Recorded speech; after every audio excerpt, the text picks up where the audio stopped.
យើងសិក្សាអំពីរូបជារបស់យើងប្រកបជាមានប្រយោជន៍ណាស់សម្រាប់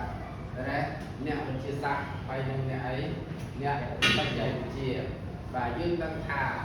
technology ដែលរីកចម្រើនដោយសារអ្វីគឺក៏ដោយសាររូបវិទ្យារបស់យើងមានតែរូបវិទ្យានេះដែលអាចកែប្រែពិភពលោកបានទាំងអស់ខ្ញុំហើយយើងឃើញសម័យកាលប្រមាណដូចជាសម័យកាល Maxwell សម័យកាល Einstein សម័យកាល Newton សម័យកាលការនិយាយគេហៅថាអង្គាយ equation បានន័យថាអាណាចក្រនៃសម័យកាលដែលធ្វើឲ្យពិភពលោកអាចប្រែក្លាយទៅជាអ្វីក៏បានណាធ្វើឲ្យពិភពលោកស្រស់បំព្រងក៏បានធ្វើឲ្យពិភពលោកផែនរាយក៏បានគឺដោយសារតែរូបវិទ្យានិងសម័យកាលអាណាចក្ររបស់យើងគឺសម័យកាលមុនគេ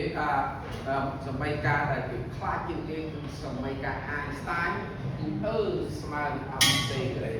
ដែលធ្វើឲ្យពិភពលោកខ្លាចរអាបំផុតគឺ